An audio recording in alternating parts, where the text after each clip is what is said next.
Well, it's somewhat the same from the standpoint of when I was named interim chief. I mean, crime's not interim. The issues that Detroiters have to deal with is not interim. Compliance with the 2 federal consent judgments, those are not interim measures. And we were able, during that interim period for 60 days, I think, to make some significant arrests, significant case closures, significant inroads into community relations. So from that standpoint, I think the announcement gives me a level of comfort to know that there will be continuity in leadership in the police department, and I appreciate the Mayor Bing and Deputy Mayor Green for that vote of confidence in doing so. But from a strategy standpoint, I just have to be, resolute in pushing forward the things that are working for us right now. You say continuity. I would almost add to that stability. Stability is important. I think to a person, the Detroit Police Department, the citizens, I think they're looking forward to a level of consistency at the helm of the police department. I have somewhat of a leg up from the standpoint of being a 23-year member of the police department, a 42-year resident of the city of Detroit. I've been here all my life, product of Detroit public school systems. I have a familiarity with the community and with the department that's pretty intimate from the standpoint of I understand the issues, I understand some of the community sentiment, some of the community frustration relative to crime issues. But by the same token, I think I have a huge opportunity to be an internal change agent.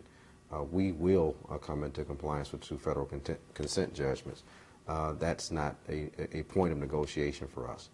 We have good policy. If you look at the previous monitor's report, it reported phase 1 compliance. We're at 97%, which means 97% of our policy is compliant. It has been vetted, and the Department of Justice and the monitor agree that it's good policy. So we have to implement that policy and follow it every day as a matter of practice. Once we get to that point consistently, which by July of 2011, we want to be fully compliant, minimally 94% in the phase 2 compliance, which means every day by inspection, by audit, by practice, as an agency, we're doing those things we're supposed to do to honor the civil rights of our citizens. Obviously, you have that compliance deadline. Do you have any other personal deadlines for certain things to be done once you become chief? Well, I mean, we're coming up fast on the end of the year, and I know for most police agencies, you're judged on FBI crime statistics. We're on a trajectory right now relative to homicides. We are significantly under where we were last year this time. When I took over as interim chief on July 21st, we were 49 homicides fewer than we were the year before for a corresponding period. Since I've been interim chief, we are now 78 homicides fewer. And I say that to say the trajectory started under my predecessor with a data-driven approach toward deploying our resources, working very collaboratively with our federal partners, our state partners, and our other local partners. We're starting to see huge dividends relative to that, and keeping that trajectory going is really important. It would be very unwise and foolish of me to think just because I've been given the helm of the police department to tinker with and change that which is working. So the things that are working, obviously we want to accentuate those things. We want to keep them going forward. But then I do have, my approach towards leadership, and I really want to do all I can for the men and women on the front lines of the police department, for them to understand not only do I appreciate what they do on a daily basis, but also put them in a position where the citizens can show the same level of appreciation. Police community relations, it's just such a huge factor for me because I believe we're going to have a great story to tell statistically to the nation from a violent crime standpoint at the end of the year. But I want us as a city and as a police department to be able to sustain it. To have it 1 year and then go back to business as usual is something I'm not interested in. And the only way we can sustain it is really with community support. Do you think the officers get the respect that they deserve from the community? I think we're getting there. I think a lot of times our officers probably feel very underappreciated. And some of it is our fault as leadership. I think we have much ado about a very few officers that may not represent the department as well as they should. But on a day-to-day basis, we have men and women that just do tremendous things that we call routine, that the average person probably would not have the courage to do in a lifetime. We daily, we talk about a data-driven approach. What a data-driven approach really translates to is we look at violent crime statistics and we aggregate those numbers, and we look at where some of the most dangerous parts of the city are at any given time, and we intentionally send our officers into harm's way every day. So when you look at what we ask our officers to do on a day-to-day basis, I just think it's extremely important for them to understand how much I love and appreciate what they do, how selfless it is, and even without a lot of accolades, they still do the job. So to the extent that I can use my office as a bully pulpit to bridge that gap with the community, for the community to see a different side of police officers, and then for police officers to see the community in a different light also. In a lot of instances, when we're called, and it's a 911 call, we don't see people at their greatest moments. They're in trouble. They need help. Everything seems like it's coming to a horrendous conclusion, and we have to intervene at those times. So I have to take as many opportunities as I can to present our officers to the community in a non-adversarial point of contact, to where they can see that we're humans. I mean, we breathe, we have families, we go to church, we love our community, and I say our community. It's not the police versus the community. But I think what we're seeing is a groundswell. You look at the Detroit 300 group relative to our elderly resident that was raped and had a home invasion on Leslie Street. The community really stood up, and the police department stood with the community, and we brought closure to a case that arguably at the beginning seemed like it could just end up another horrible statistic. So when you look at that kind of synergy, there's a Made Men initiative that's headed by Bishop Edgar Van, Second Ebenezer Church. It's Made Men is an acronym for Men Affirming Discipline and Education. They have about 80 to 85 male volunteers that on their own time with their own gas, they patrol in the Osborne neighborhood. And they have been mentors. They have intervened and stopped assaults on the way to and from school. And what's difficult to quantify is how many crimes they prevented just by their very presence. Right. So when you start to see, and those are just two examples, when you start to see that type of community involvement and the results of the community working with the police department, that's how we start to gain credibility with the community. Yeah, you talk about synergy and you talk about working with the community.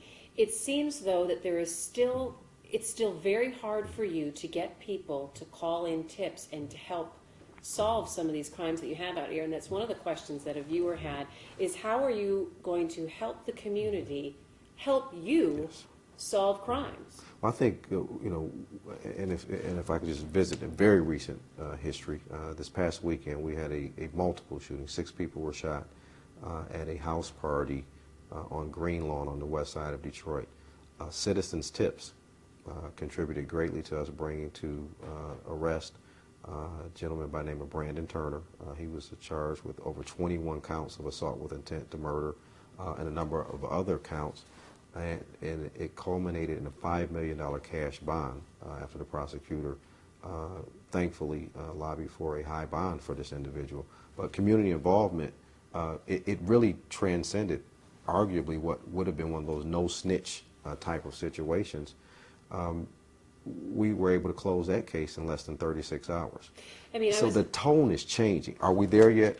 I mean, we've got a ways to go to completely change the culture, but we're turning the corner. Because I was just at the shooting scene this morning on the east side on Gratiot.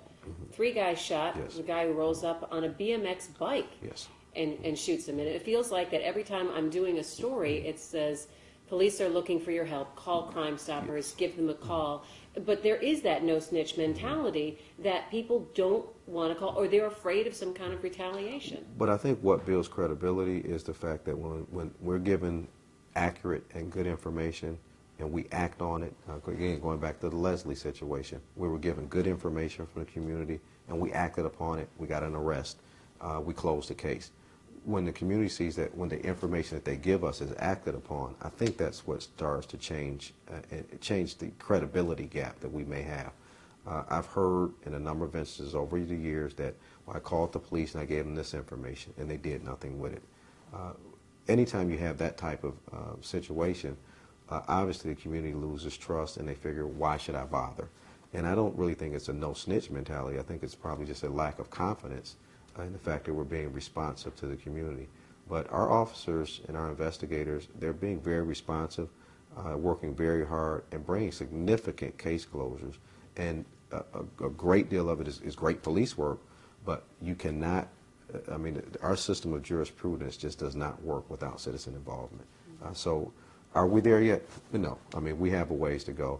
But that's a part of, you know, again, my job as chief is to be accessible to the community, to go out to talk about those examples where working with the community has paid off.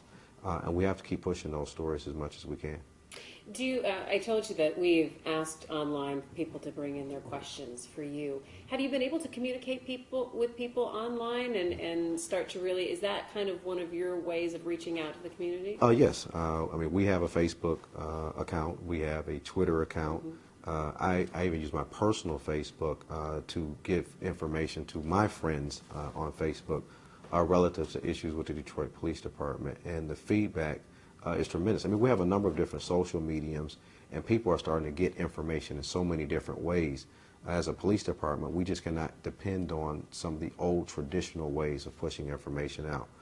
We have a system called Citizen Observer, where people sign up by subscription, and we blast out. We do email blast that give out pertinent information, crime trends, persons wanted. And it is very successful. And then we have a number of anonymous reporting tools where people can text their information in relative to crime tips, which is we're starting to see dividends from that also. So we're taking advantage of a number of different social mediums out there, and it's making a difference. You know, again, I know we have a lot of work to do, but early returns, and I'm cautiously optimistic. I'm probably my harshest critic.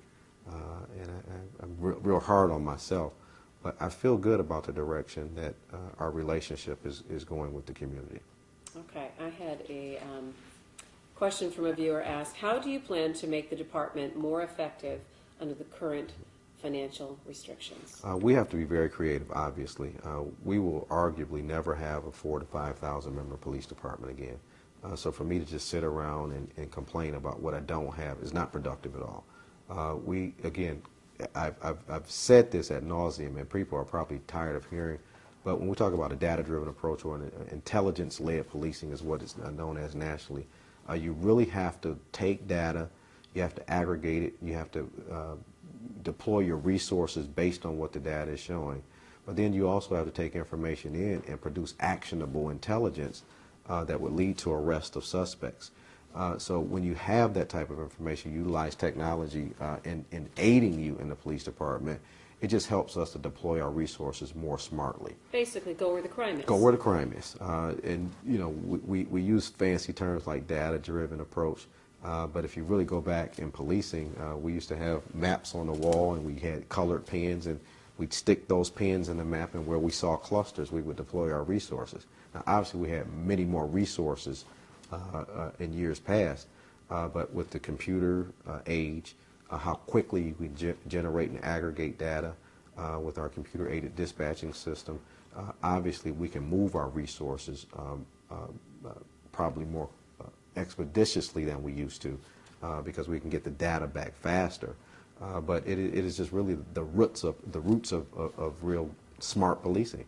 Put the police officers where the crime is. A very famous and notable chief, Chief William Bratton, who recently retired from LA, always says, you got to put the cops on the dots. So where you see the crime is starting to aggregate and build up, you have to look at those trends. And when you get on top of those trends, you don't let them fester to become huge crime problems. All right, let me ask you this.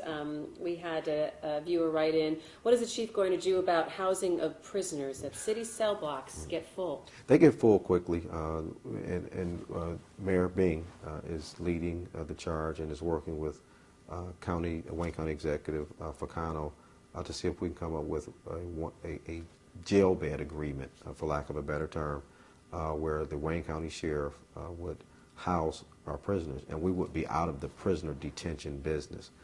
It would help us from a couple of different standpoints. From a bed space standpoint, obviously, Sheriff Napoleon, that's what their major discipline is.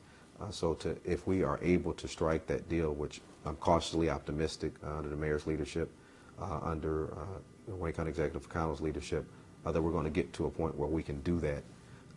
It's going to relieve us from utilizing approximately 65 to 70 police officers and supervisors that we have to utilize inside our holding cells just to manage detainees. So that'll free up almost the equivalent of a half of a precinct of manpower hours. When do you think something like this might come through? I don't know how soon. I do know that the mayor is aggressively pursuing the opportunity. We've been in talks with the county under the mayor being in Deputy Mayor Green's leadership. So I'm cautiously optimistic that we're moving to resolution, but I can't quantify how soon that will be. Obviously, there's also there's a second benefit to that. If we're able to reach agreement, we possibly, one of our consent judgments, which is the conditions of confinement, if we're able to structure this appropriately, that will relieve us of one of the consent judgments. You need to be confined there. Yes. Let me ask you this. There was a search to fill the position. You got the position. Does anyone come up to you and say, why in the world would you want this job? Is this the hardest chief of police job in the country, do you think? I've heard that, and I've heard people jokingly say, congratulations, you got the job, and we're praying for you, as if, it's bad that I got the job. I'm a Detroit police officer, lifelong Detroiter.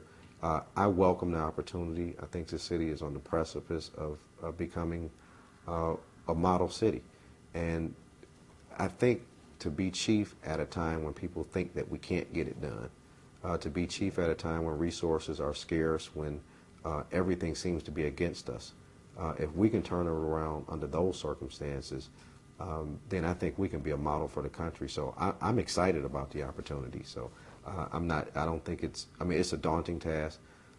It's a sobering, humbling to know that I was selected for this. But I'm ready for the challenge. And you'll take the prayers? I will take the prayers. I will take the prayers. Let me ask you, are there certain areas that you are going to target? We talked about sending officers where the crime is. Are there certain areas of downtown, or are there certain pockets in the city that maybe you don't have data on or intel on, but you have received concerns from the community that, hey, you guys need to check out Washington Boulevard. Absolutely. You need to go here. There's another aspect. We have different phases of policing. We have, obviously, our patrol contingent. That's the backbone of any police department. The men and women who respond to calls for service. When someone calls 911, they get dispatched, they go. But we also have what we call crime trend response teams. It's a contingent of officers. It's a mobile contingent that, depending on the crime trends, they're redeployed minimally twice a day. So that gives us some agility with those officers. But then we also have our community relations function. Each precinct and district has a contingent of community relations officers, and we have a centralized community relations function. So when those issues come up that don't necessarily reach a threshold where we have our threshold cars deployed, we still have a contingent of officers that can respond to the community to deal with those issues that may not be as exigent as some of the violent crimes or property crimes that are going on in progress, but still need some level of law enforcement attention. As a guy who came up through the rank and file, are you in touch with how morale is with the department right now, and have you taken steps to still maintain that reach to the guys who are working out in the precinct, not just the guy here in the corner office? Well, I think it's important. Number one, I feel, as I talk to officers, as I move about, and as I have since I've been interim chief, that we're making inroads, and I think morale is getting better. And it started getting better prior to me becoming chief. So I don't want to just pat myself on the back as if I'm some savior. I walk in the door, morale is good. But what I do clearly understand is that from a leadership standpoint, if the men and women of this police department don't feel that I have a concern for them as individuals, as people, as comrades, don't value the work that they do, value their contributions, then I will be a death knell to morale. So that's why it's so important to me that any opportunity I get as the chief, I get a chance to stand in front of a camera or talk on a microphone or talk to a print media journalist. I always want to make sure that I give credit to where credit is due. Because if you're a leader and nobody's following you, you're just out for a walk. So I don't want to just be out for a walk, but I want to engender within the troops an esprit de corps to where we're a team. And no one individual is any more valuable to the team than anybody else.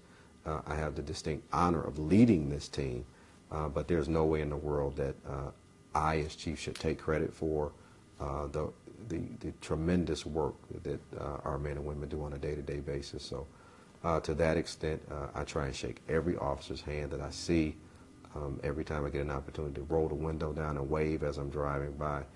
I just think those little things are so important.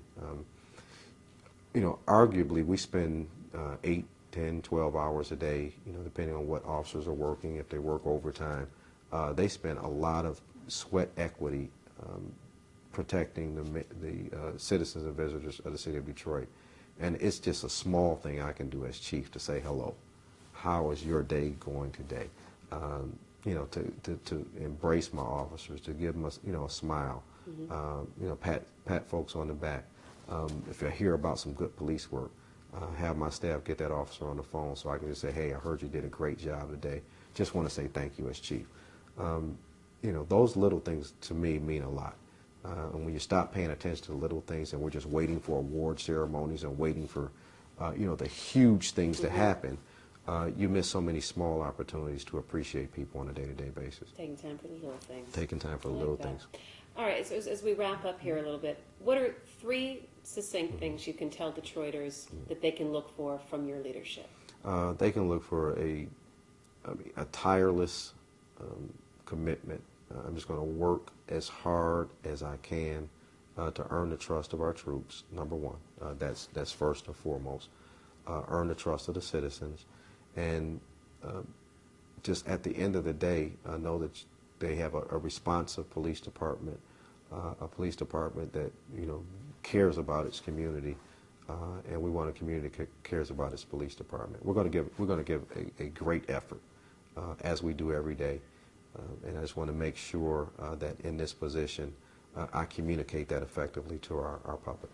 Are you going to be working to get more officers on the streets? Oh, absolutely, absolutely. We're going through a review process that probably next week or two.